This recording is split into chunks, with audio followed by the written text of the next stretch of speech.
Service. You remember her from our visit to Tonto National Monument? Yes? Hope so. It was a week ago. Yes. We also have Ranger Chuck and Ranger Terry here with us. And so Ranger Jen is going to talk about the engineering of the prehistoric Southwest Eagles. Awesome. Thank you. I have to introduce myself again for these fine folks. Do I have to use the microphone? I don't Yeah. think. In order to hear it properly, it's Okay. I will use the microphone, which is kind of weird. All right. So, how is everybody today? Good. Great. Everyone, I don't know, I'm ready for a nap. The weather being the way it is, so it's a good thing we're not hiking today. It's a good thing that we do have a group going up to the Upper Cliff Valley today. I feel kind of sorry for them, but you know, to each their own. So for our folks that are joining us on the camera here, my name is Jennifer and I work at Tonto National Monument. We were set aside by President Theodore Roosevelt in 1907. But before I get to all of that, I want to show you this picture. I actually was looking through our digital archives this past week, like 3 days ago, and I found this picture. Y'all remember when you were coming to Tonto last week and you were driving across the bridge and you saw the dam? Y'all remember that? And what it kind of looked like?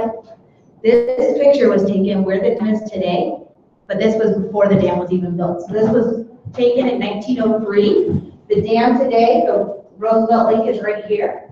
You can see Tonto Creek coming in. This is the Salt River, and this is where they're joining. You can see the cottonwood trees right there. I just thought you might enjoy that. So this is kind of what the Salado people would have seen when they lived in Tonto Basin. So I just thought you might be interested, since we had spent so much time talking about it last week. All right, so this is going to be kind of rehashing what we talked about on Wednesday when you all came to the park. The Tonto National Monument was designated by this gentleman here, President Theodore Roosevelt, in 1907, December 19th, 1907. And we are actually the nation's 7th national monument. We were designated under the Antiquities Act of 1906. If you still want to study a little bit of law, kind of rehashing what we talked about on Wednesday.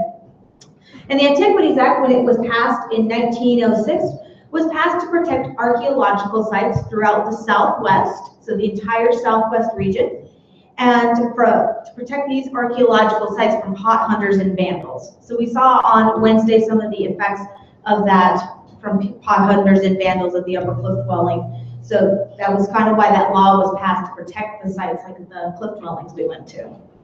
The Act states that its purpose is to protect land of historic and scientific purpose or value. So that's a very important law. A lot of our national monuments, even today, so any of the ones that President Obama set aside this past year were all set aside under this Antiquities Act. So it's still in use today. All right, so within the monument, we have 2 cliff dwellings. You have the lower cliff dwelling, which has about 14 rooms in it. Has anyone been to the lower cliff dwelling? A few of you?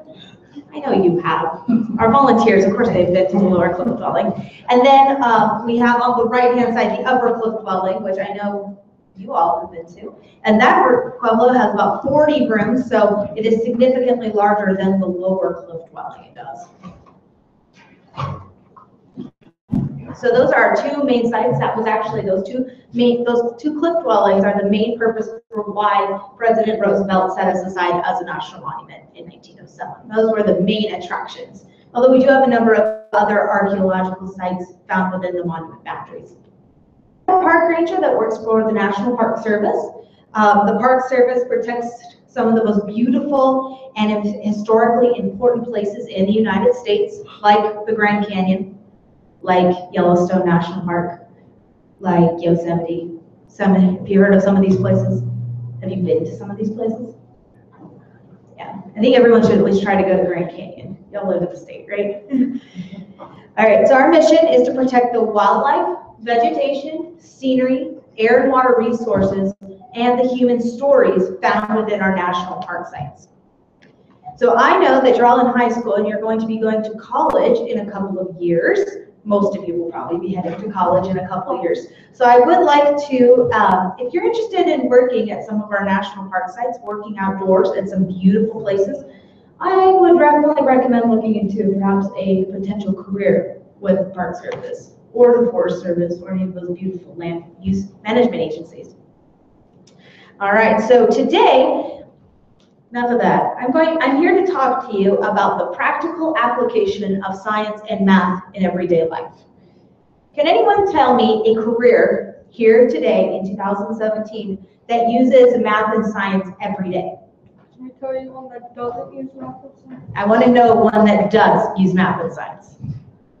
What careers today? Have you thought of it? What different kinds of careers? Yes. Engineering. Engineering, very good. Anything else? Construction, yep. Anything else? Nothing else. Maybe that's something we should cover. All the scientists, yeah. What about doctors? Pharmacists? Yeah. Yeah. Truck drivers? You actually do use it when you're driving. Did you know that you use science and math when you're driving? No. Use it every day. It's very important. So today I'm going to actually talk about engineering. So engineering is one of those fields that uses science and math every day. That is usually the first one that comes to mind. But we have a lot of different engineers in our world. Engineers build our bridges and roads. They build the community buildings, the different computer programs that we use, and our iPhones. They help to cultivate safe food, build fancy new gadgets like the Fitbit I'm currently wearing, and amongst other things. There are a lot of engineers out there that actually do a lot of different things. They have a wide range of engineers. But did you know that engineering is not strictly a present-day career, but it was also used prehistorically? That's a question for you. Did you know that? This is the most quiet group. I think, yeah. After lunch. Oh, yes, it was after lunch. Okay. All right, so let's talk about the Salado a little bit again, just to refresh your memories from what we talked about last week. So here in the prehistoric Southwest, about 800, 900 years ago, there are going to be three major cultures that we have here. Remember, the Southwest is pretty much anywhere going into Mexico, four corners and south. So please excuse the blurry map. But we have the Hohoka people down in the Phoenix and the Tucson valleys. We have the Mogollon people down in the southwest New Mexico and northern Mexico area. And then we have the ancestral Puebloans up on the Colorado Plateau. And then for the Salado people, that is what we call a subculture. And it's all three of those cultures, these three major cultures moving into Tonto Basin and starting to combine ideas and technology. Things like that. Do y'all remember me telling you about that last week?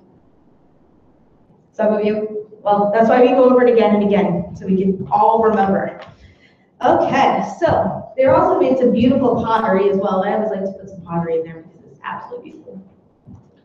All right, so building a house today in 2017 is no easy task. All those construction workers, we need a lot of them. We need them to be competent so that they can build our houses for us so we can live in them. And 700 years ago, to build a house, it was probably even harder because they lacked a lot of the modern technology that we rely on today. So to build their cliff dwellings, the Salado used the nearby stones, usually found in those caves, the big caves that we went into. And then they would stack up those rocks as straight as they could. Let's see, are you gonna go for me? This is the light, by the way. There we go. All right, so here's another wall. I wanted to show you, you can see some of the rocks here that they had stacked up on top of each other.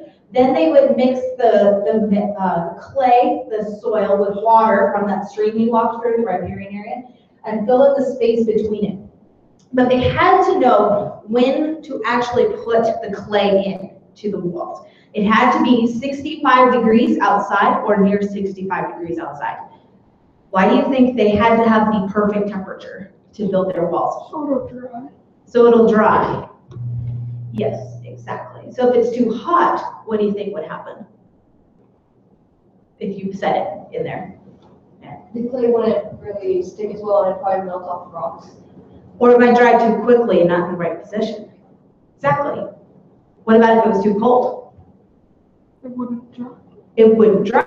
Yeah, if it was a day like this, it probably wouldn't dry very well. It's cold outside, it's damp outside. You probably would not want to build your house like that. So they had to know exactly when to build their walls. Why is this thing not going? There we go. Here's a close-up of the wall again for you. So you can see the rocks and then the mud-based mortar in between them they would use to build the houses. Now, keep in mind, like I said, the mortar was applied by hand. So if we look closely enough, you can see all those fingerprints. I feel like I'm telling you all the stuff I already told you last week. There we go. All right. There's a close-up of the fingerprints. Do you guys remember seeing that? Yeah. Did it? I just find it very interesting to stand there and look at that. Somebody else, another human being, stood exactly where I'm standing 700 years ago and was touching that wall. And you can still see it. And you can still see it. Yeah. So the walls were not built all at one time. They were built in sections. So about one section, maybe up to my hip or a little bit shorter. They would stack up all of those rocks and do the wall building. So they were built in layers. That section was allowed to harden before the next section of the wall would be built. And those horizontal lines where they would build a section and then let it dry are called cold joints. If you ever see that word.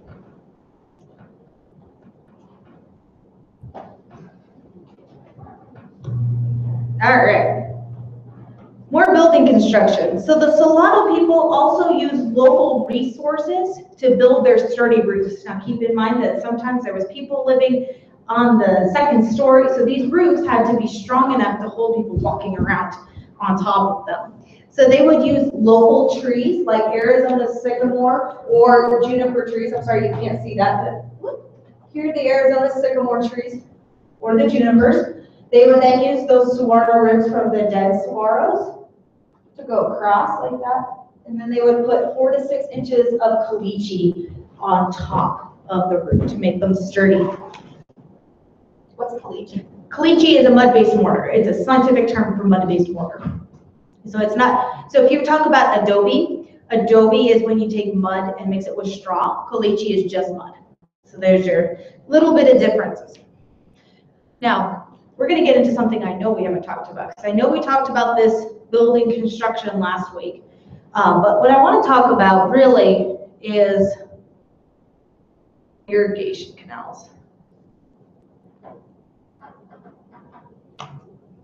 All right, so the Solano people were excellent engineers in other aspects as well. This is where they absolutely shined. So the Solano people learned a lot from the Hohokam people down in the Phoenix Valley. The Hohokam people had mastered the art of engineering large and effective irrigation canals. Can anyone tell me what an irrigation canal is? Exactly. It's like what I tell the 4th graders. It's a big ditch that takes water from the stream to their crops. Exactly. So the canals in the Phoenix Valley were often monumental in size and scope, and the average canal length was about 12 miles long. Although the largest canal length ever documented in Phoenix was over 20 miles. They dug a 20-mile canal out by hand. And it was often as tall as I was. That's a big canal. And as we all know, land is not flat, so the Hohokam people had to develop a series of techniques to meet the different topographic aspects of the landscape, like steep slopes and flat river terrains. So engineering the perfect canal took a lot of time, energy, and math skills. You had to know how big to make your canal. A canal had to move a great quantity of water from the river channel to crops several miles away, often 12 miles away. When the canal met the dam, the Hohokam people would construct a weir, W-E-I-R. A weir is a dam that reaches into, but does not completely cross a river. Instead, the weir diverts water from the river into the canal. Does that make sense? Does everyone see that in their mental picture, in their mental mind?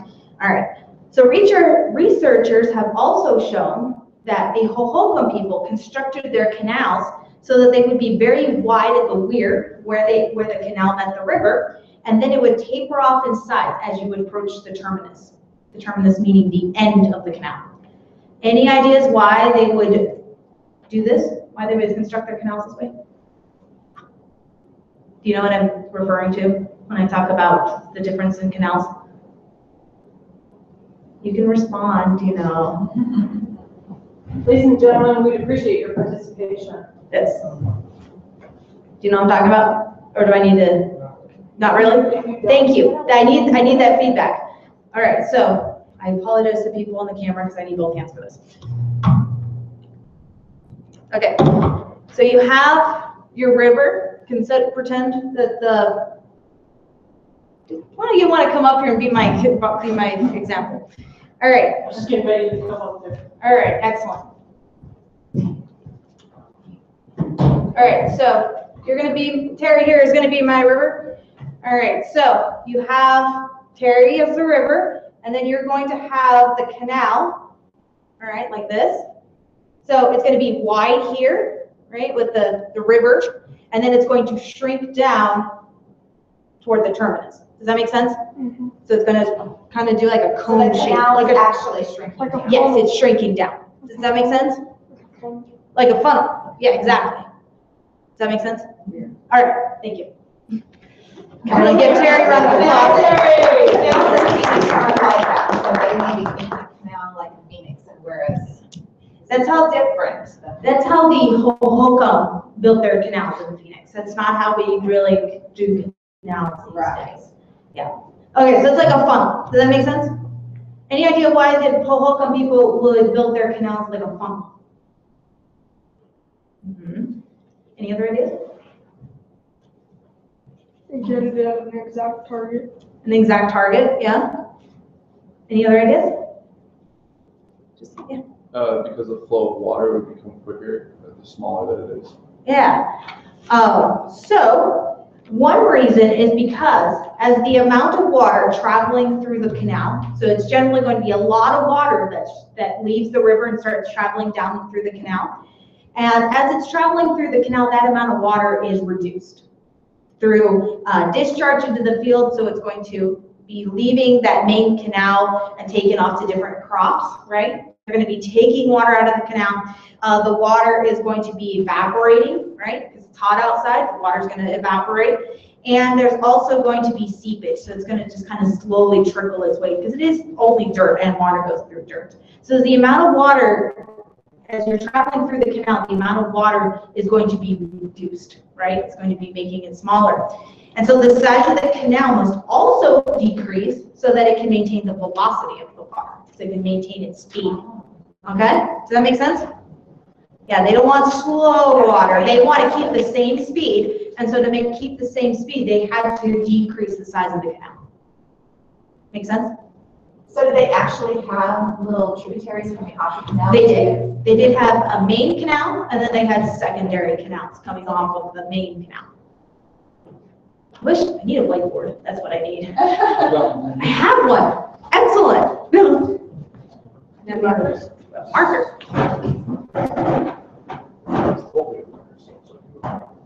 Are there markers up there?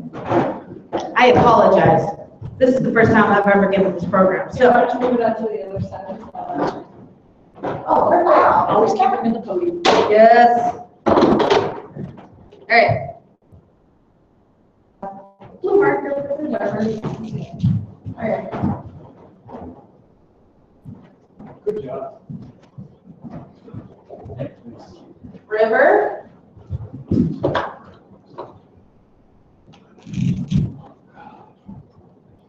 So over how many years did it take them to figure this out, do you think? Or was it just Couple thousand. Right. Couple thousand years. Yeah. So here's the weir. Yes.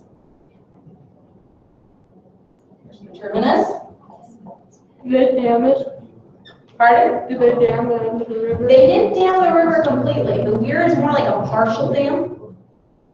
So it reaches into the river, so it would make some of the water go into the canal, but they didn't want all of the water to leave the river. Because there's going to be more canals further on down the river.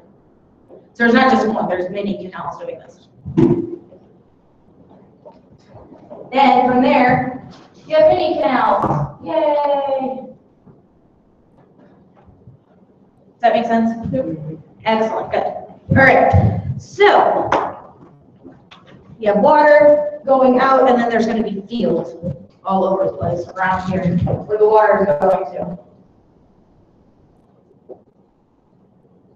I've got another question. Yes. So it didn't slow down by the time it got to Travis, because you would think that they would have said that it would slow down.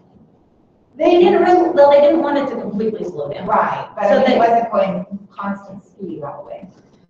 It was relatively constant speed. Was it? Yeah, that's why they shrunk it down. That's why they made it into this funnel, to keep it at a kind of a constant velocity speed. I don't know why, but they did. It's interesting. All right, so researchers also claim, so I wanted to show you, this is another picture. This is a map of Phoenix Valley, and a lot of our canals that we have down in Phoenix. Have you seen the Arizona canal system down there? You drive over. A lot of the canals that we have down in Phoenix, they actually mimic and are overlaying a lot of the home canals, Cage Care Canal. All right, so researchers also claim that there was a second reason why. Did you have a question? Yeah. Which question? So like the canals that are in Phoenix right now, do they go over the same ones that Sunday? A lot of them are. Yeah, because they were already done. Let's work that way. But a lot of our parking lots are overlaying a lot of canals. Good question, yeah.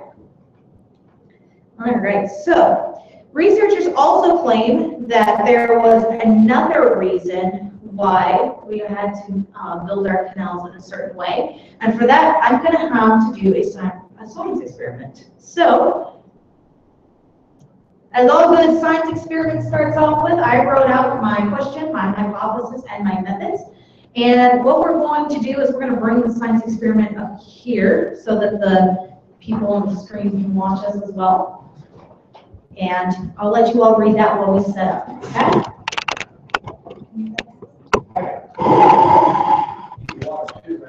Yeah.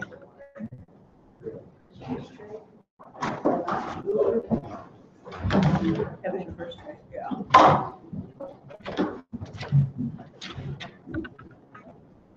Volunteers. Volunteers. Volunteers, that's you. All right.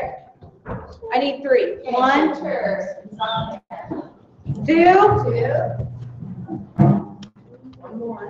All right. Okay. and 3. Got it? I just need 3. All right. Which one's mine? You take this one. You can take the second one, and you take the third one. Okay, so everyone else, I want you to get somewhat close so you can see.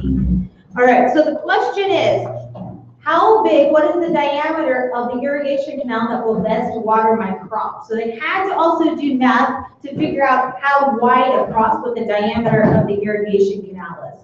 So here I have 3 different irrigation canals. I'm going to have each of my volunteers measure the distance between the canal walls. Okay? So if you want to measure that for me, how big is that? From the very end. No, the center right there. It's like an inch. We have a 1-inch canal. I couldn't make it any smaller. I know it says on the procedures ½ inch, but I couldn't make it any smaller. Pardon? I'm in the Wait, how much? 2 inches. 2 inches between the canal walls? Yeah, otherwise the water goes everywhere.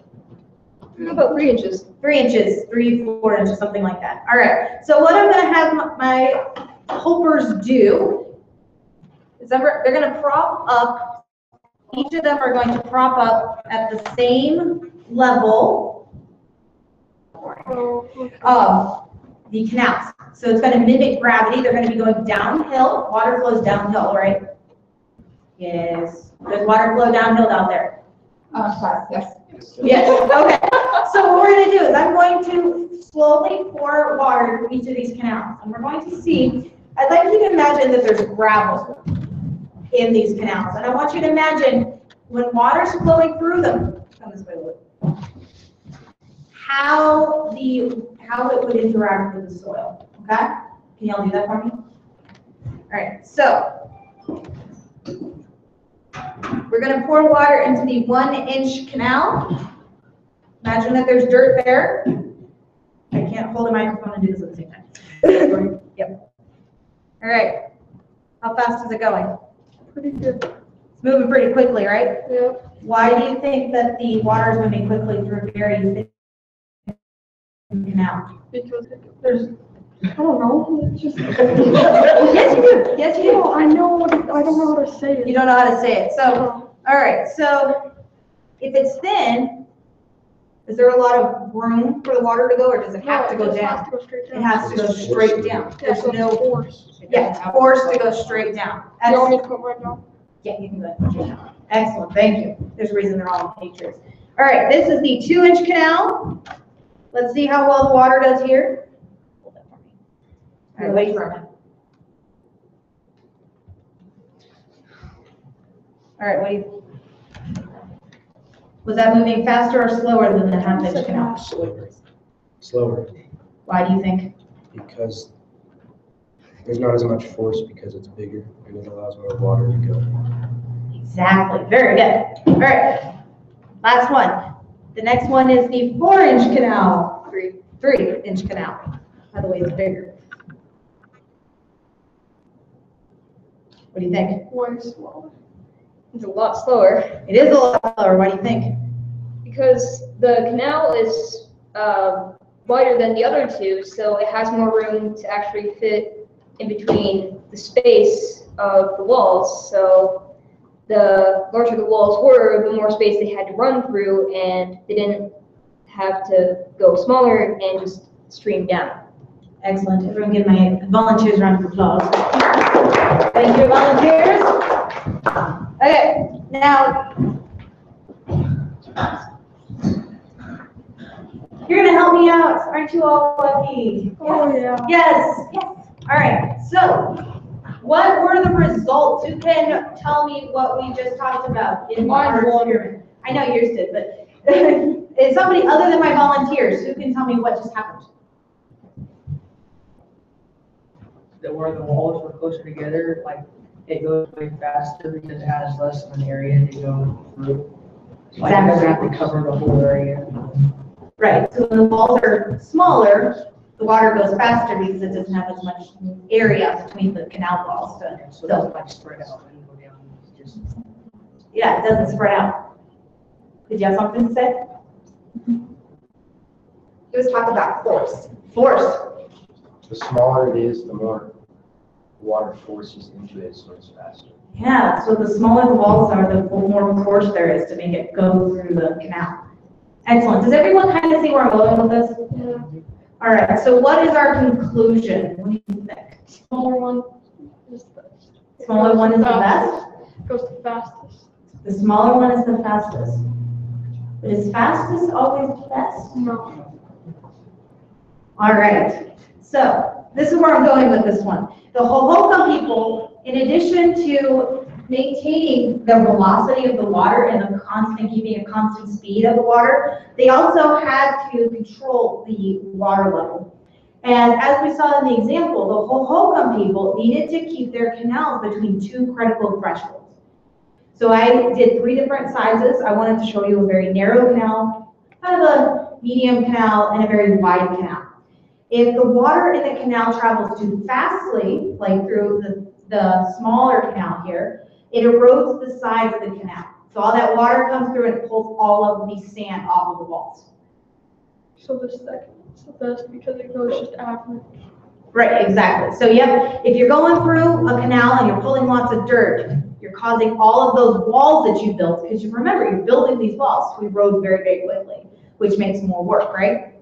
And if the water travels too slowly, soil will settle in the water, causing the canal to silt up. So all that water just sits in your canal, doesn't allow water to go through your canal ditch, and it requires more increased maintenance. Does that make sense? So in addition to knowing how to build a canal different ways that land moves, they also have to know how big of a canal to dig so that they can keep less work going. That makes sense? Kind of, ish? All right. I love this picture. This is a prehistoric canal. This guy is 6 feet tall and it's almost as tall as him. Kind of gives you an idea of how deep these canals were being dug here.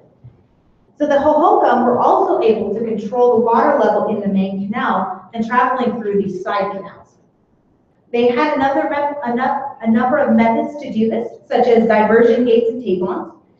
So they would be able to close off certain side canals if they didn't need water there, which is kind of neat.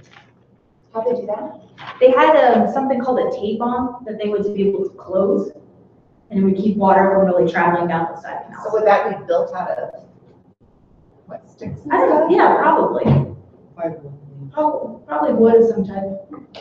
They're amazing, that's all I can say. Now, while we're talking about all of these canals, like this one right here with the gentleman standing in, keep in mind, they did not have fancy tools to dig their canals like our farmers use today. They dug their canals out by hand, using stone hoes and wooden digging tools. And I read once that it takes about 1,000 man-hours to dig a 1 mile canal. Something ridiculous like that. Don't quote me on that. Why is it taller and then it like drops off? It's just the way the camera angle is on that picture. Yeah. So a leveling frame was also used to establish the canal gradients. As they looked at our science experiment, they had to keep the canal between those two critical thresholds. So they were able, while they're digging their canals, they were able to maintain, they were able to build a lot of technology, very similar to what we use today in their prehistoric ways. So if the terrain was up and down, yeah, does that mean that the depth of the canal would go up? It would change? Yeah. Because they need to keep the bottom level. Yeah, and they also dig around it. Isn't that just amazing that they were able to figure it out? I still don't understand half of it. You guys have tapped out my knowledge of canal building just now, and it just amazes me. Questions about that? I was confused. So they have to do like an incline, right? Decline? Yeah, incline, decline. If they go through a mountain. Yeah, exactly. Yeah. Because then you're gonna have more speed. Yeah. Pump it up. There's the math. All right, so one more thing I want to talk about, engineering of food. So maize, a prehistoric corn, is arguably man's greatest feat in genetic engineering. How many of you know that man created corn? Created corn. It is not a natural crop. It is genetically engineered thousands of years ago. It's a genetically engineered crop. Yeah. So the origins of maize or corn have long puzzled geneticists, but only recently, in the past couple of years, we have the technology called molecular methods that enable us to pinpoint the origin of corn. So the first school of thought when we were starting to study corn is maybe the people crossed a corn-like plant, which is now extinct South American plant with a grass. So you'd be able to cross-pollinate the plant, kind of like a tangerine. I believe that's a genetically engineered crop. So now we know that the people were able to propagate the seeds of corn themselves. What they would do is when they did end up taking their corn plants, and they would go through each corn and they would find a crop of a plant that had kernels that were favorable in size and quality, and they would continue to replant that over and over and over again until they were able to get corn the way that they wanted to. The question is, how many times did this process happen? How long did it take for man, women, people to genetically engineer corn? And that is actually a question that geneticists are still trying to research. We don't know how long it took to make corn. We just know that we genetically engineered it. So after a while, maize spread quickly over a large area. Maize appears in our archaeology record more than 3,000 years ago. That's how long ago that they started genetically engineering this stuff. Maize proved to be such a valuable and superior food source than other crops that they were carefully propagated and widely adopted. Prehistoric people also learned, this is the thing we talked about on Wednesday, that corn plants, bean plants, and squash plants grow very well together. The three plants growing together are called the three sister crops. Do y'all remember that? Mm-hmm. Excellent. The maize grows first, providing a structure for the beans to climb. The beans provide the nitrogen to the soil that the other plants need and the ground, blocking the sunlight and helping to prevent weeds from growing around the crops. And the squash leaves create a living mulch that retain moisture in the soil. So, I have one more thing to say and then there'll be questions and you can stump me. It'll be fun. All right, so the engineering of food, irrigation canals, and permanent structures allowed the Salado people to create an organized and thriving economy that include far-reaching trade networks and entrepreneurs. Engineering in our culture today has allowed us to create an organized and thriving economy that includes far-reaching trade networks and entrepreneurs. And thanks to engineers, we have the lifestyle that we actually thoroughly enjoy today. Any questions? I just threw a lot of information at you. Yeah. So if corn was genetically engineered, how are we growing it today? The same way that it was genetically engineered, or do we do from like any kind of seeds of maize? We actually have further changed it. So back then, maize is a very small corn and it's very bitter. The type of food that we're eating today is what we call a sweet corn. So from the time that the Salado people were living here, we have since changed it again. We have further altered corn, if you would like to call it that. So it's constantly undergoing changes. Does that make sense? Yeah. Yeah. Yeah, so we eat a very different corn than what they ate back then. So when they had to eat, so all they ate really was like meat, beans, corn, and what was it, wheat Squash, or squash? corn, beans, squash. Is that all they ate? They also ate, you remember all those plants that we stopped and talked about? Yeah. They also would gather food from a lot of the plants in the desert that they live near. And so by being able to both get the food that they farmed and hunted and gathered, they were very healthy people. Yeah. It's like prickly pears. Yeah, like prickly pear, saguaro. Yeah, exactly. Very good. Any other questions? Any other questions from last week too? I was actually wondering on the structures, the stones on the outside, the stones are actually smoothed over. Is that just from years of erosion, like the wind and stuff smoothing them down, or did they actually smooth down the stones as they were building? Or We don't actually know for sure. It is so the type of rock we have is dripping springs quartzite, and so that type of rock is really not great for shaping. So they probably didn't do a whole lot of shaping with the rocks, but they might have smoothed it out over time. Yeah. But they didn't, go through, make it pretty. I've actually heard that believe this, but I have read that the building construction of the cliff dwellings that we went to was rather poor by prehistoric standards. I don't believe it, but we'll see. Any other questions? Yeah. Why did they grind their corn? Why did they grind their corn? That is a great question. So when you're eating popcorn, you know those kernels that don't pop at the bottom? Do you ever put them in your mouth and try to bite them? Does it hurt? Yes. Would you want to eat all of your food like that? No. So one way, they didn't have refrigerators back then, so they had to find other ways to preserve their food. So one way is to dry it. They would dry their food out so it would be preserved for a long time. It would stay around a lot longer than fresh food does, right? Fresh produce goes bad very quickly. So they would dry it out, and instead of trying to bite down on those kernels because it would hurt your teeth, they would grind it up to make a good cornmeal, and it's a lot easier to digest. Excellent question. So did the corn, so did the Salado create the corn? You know what I mean? Did they engineer it? And so they were like the beginning.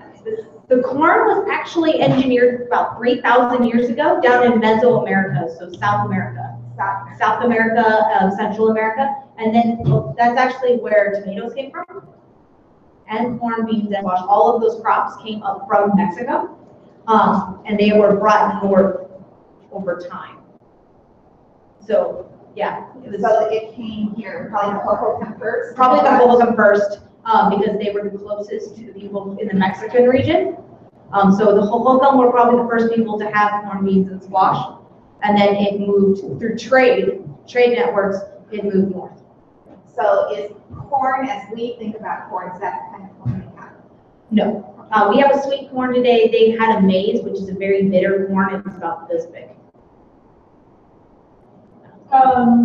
You were up there. I was not there. Did you the main? Can you guys, can anybody describe what they They were were? small.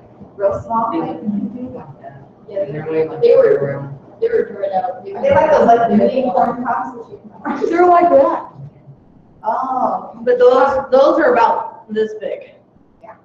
How many of them would you guess we saw up there when we were up there? We saw like maybe 12, 12, 13? And what would we refer to those as? You don't remember? No, we talked about, it's a kind of primary source, it's the, the beginning. No, what was it, guys? What was it? The what? direct, she got the first part, direct evidence, right? Evidence. Because it was actually left there by the prehistoric peoples. We had the opportunity to know that these are actual artifacts from their time. Okay, so I'm sorry, I'm gonna be a little bit skeptical. So really, for 700 years, there was, you guys found? Yeah. So does anybody remember me talking about this, the cave? How special the cave is? So tell me, hey, can somebody tell me about the cave? What's she talking about? From what your memory is? Had a bunch of like black, what do you call it, from the fires. Something else about the cave. Yes. Something else. Go ahead.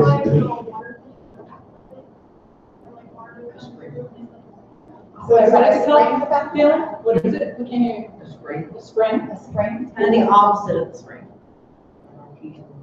Oh, the view. It's very dry in the cave. So today, because it's raining outside, Was it hidden at one time, or? Well, they could see where the people were coming. If you could watch off. That's why they moved into there, because it was dry and they didn't have to really build a big shelter, it was already there. so if we were to go up to the caves today, we hiked up there today, we would get wet the entire hike up. But once we got into the cave, we would be dry. And because the moisture is not coming into the cave, it's not decomposing, And nobody took it out? and nobody took it out. Wow. I mean, most of them in the lower cliff dwelling are not, but upper cliff dwelling is hard enough to reach. Yeah. So the reason that they put it there, the houses there was to prevent any kind of moisture or weather getting in, so that it wouldn't like that the structure would break, erode.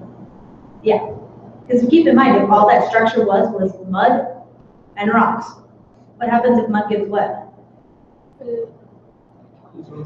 It goes away, right? So there was about 7,000 people living in Tonto Basin at the time these cliff dwellings were inhabited. So all of those structures are gone now. Why? Why are they gone? Because of the weather. Yeah, they're not protected by the cave. All of those, that mud has gone away, but because these cliff dwellings are in the cave, they're protected because they don't get the water, they don't get rain. Good. I don't know if you guys read my post or not, but one thing that was amazing to me, Rose and I didn't have the opportunity to go all the way up. However, we did have the opportunity to really, really pay attention to our five senses. We heard you guys talking all the way up. We're apparently very loud. Until you got into those cliffs, and then we heard absolutely nothing, and we kept trying to listen and think, okay, we have to be able to hear a voice. We have to be able to hear a voice. So those Indians were so protected. I mean, like, because anybody else would have been around, and if there were Indians up in there, you don't hear, huh, Rosa? We did not hear you guys at all once you guys got in there. It was pretty crazy. So it was soundproof too. At least that was my observation. Tested, but. What other type of direct evidence did we see when we were up in the dwelling? Do you remember? The gum. The gum. Yep. The squash top. What else do we see? What's squash top? Top of the squash. Oh, serious? Yeah. Yeah. Oh. Their fingerprints in the wall. Fingerprints on the wall, The soot from the campfire. the soot, yes.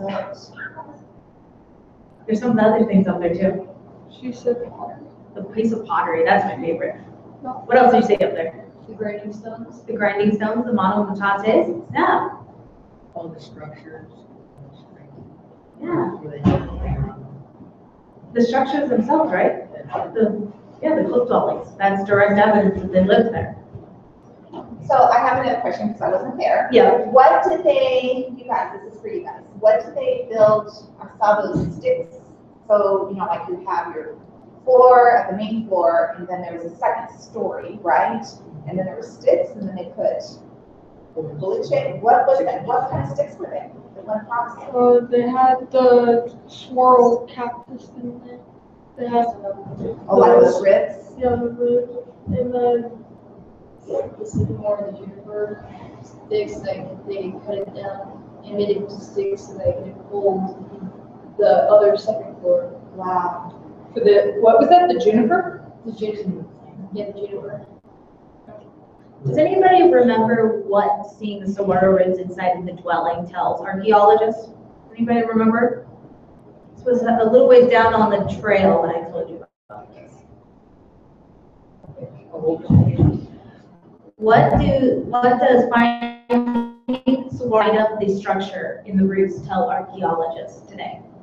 That they use the swirl cactuses and they died. They use them. What else does it tell us? I said something that's very special about the saguaro. That it was over 150 years old.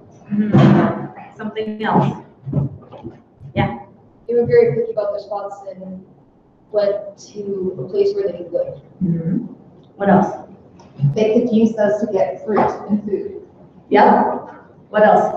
Do you remember when I said that the saguaro is very picky about where it lives?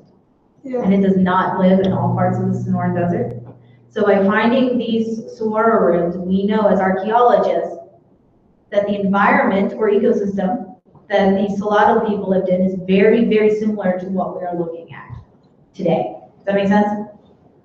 So we're able to kind of visualize how the Salado people were living by looking at the environment we have in Tonto Basin today. Very good. Yeah. I wasn't there either last Friday, so, but would the cave have been like the refrigerator?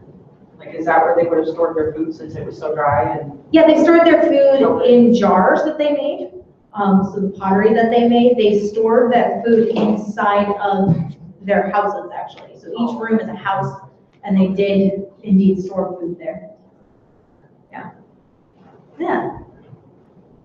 Any other questions that you've started to think of about the presentation today, about what we talked about last week, what you've been thinking of since you started your project? Yeah. Back to the corn, do they still grow that kind of corn? Or do they just- That is a great question. Do they still grow that type of corn? Yes, they do. So, do you remember how I was talking about to learn a lot of things, archaeologists talk to the descendants of the Salado? One of those descendants are the Hopi people. The Hopi people live up in northeastern Arizona, in the middle of the Navajo reservation, and they still grow the same type of corn today. That's how we know a lot about how the corn was grown, how big it was, and things like that. We're actually able to ask them a lot of questions. So yeah, people still eat this maize corn today. Also, Jen, you might want to mention you guys grow it outside the visitor center. Oh, we do that as well. You all saw our garden. We grow that same corn there too. Small. Small, they're tiny. I wouldn't eat them. How did they get like the, what they made the roofs out of, the second floor? How did they get that on without it like going through the sticks that were like carving it up? Yeah, so how did they build the roofs? Yeah, how did they get it without seeping through? Right. I honestly don't know. Let me tell you about what I know of roofs, and I'll see if this answers your question. So they built the walls in sections, right? But they didn't hollow out like a hole in the middle of the roof, so they would build up one of those sections to make a cold joint. Then they would lay a large log on top of that. And then they would build another section of wall on top of that. Okay? So then after that, they would, before they build another section of the wall on top of the roof, they would go through and lay all of those logs down. Then they would build roof on top of that to hold the logs in place. And then keep in mind, it's all within that cave, so it doesn't get very wet. Does that make sense? I don't think I'm understanding your question. He's talking about, see, you take that picture right there. Yes. Needs, how do you put mud on top of that and not have it just fall through? I think they're close enough together that they didn't fall through. Yeah, well, if one's moving across this way, but that, you know, maybe reeds from the lake or the Yeah. river, something to keep the mud in place until it dries. Right. Yeah, all those four ribs, they're all held together by the plant. They took those fibers off the plant and tied them all together.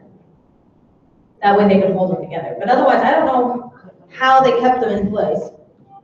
And I don't know, correct me if I'm wrong, but I don't think the mud was like, it's not like mud when you're walking after rain, you step in mud and it splashes, it's kind of thick. It's a thick mud. So it's not so run and flow off. So like clay, marsh clay, a little bit more of that consistency. Yeah. Okay.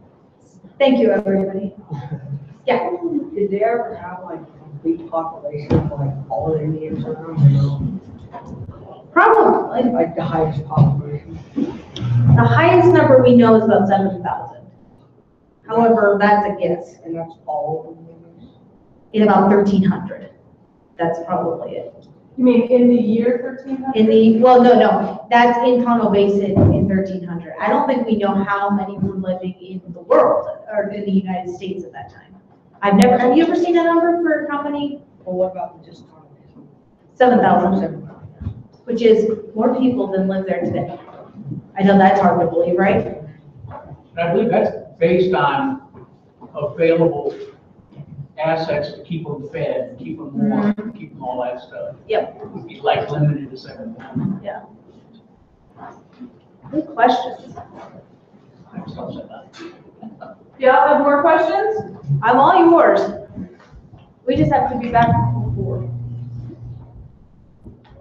We're just trying to get it back before the snow. Yeah. It's already started. I won't scare you. Really starts this summer. All right.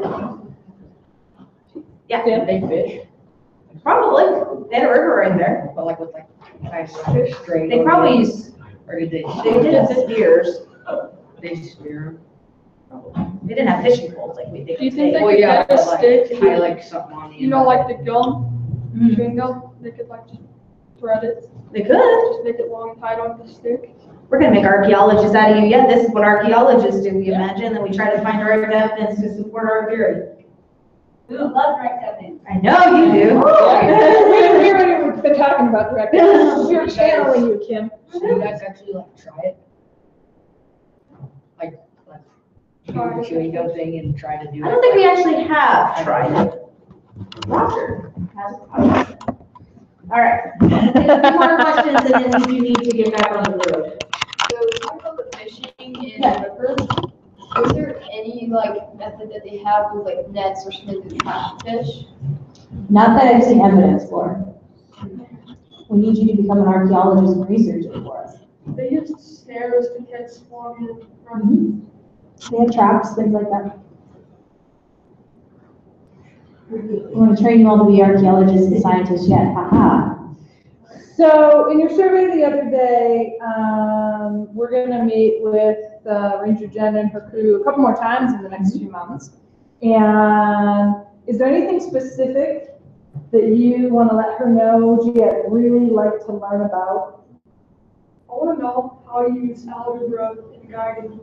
As a hunting guide. As a hunting guide, I think that's supposed to Tony be Bush, Tony Bush. the wildlife biologist, is gonna. He's very good. He's one of my friends. He's very good. Gonna work on that with you. Yep. I would really like to know about the Salato's tools.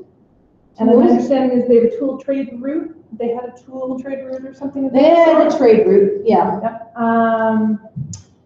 And if they had like a counting system, like did they have their version of numbers like we had our version of numbers? Not that we've seen. We don't know, we actually have not seen if they have a written language. Yeah, that's what I was gonna ask. Yeah. The written language, 'cause I thought that would be.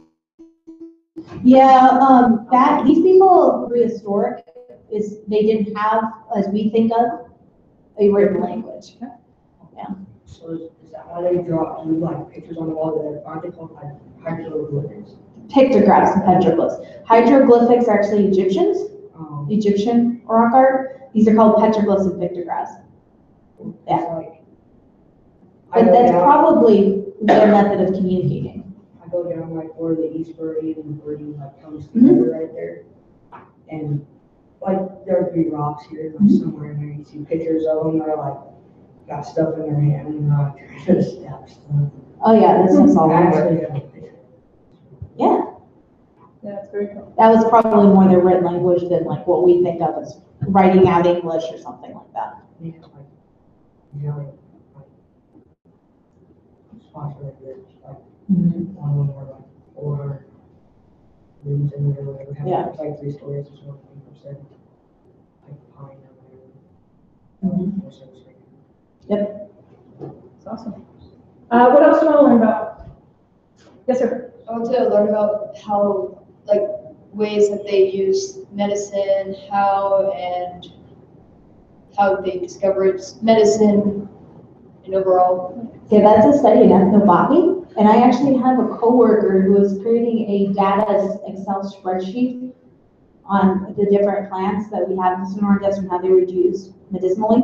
So I can get you some information on that. So anything about fishing or hunting, right? The tools, medicinal plants, anything else? Well, if you think of something, you let us know and we'll let Ranger Jen know. Yep. Okay. There's so much we could talk all day long. Yes, for sure. All right, good to see you Awesome. all again. Thank you. Thank you all. Thank you very much for coming.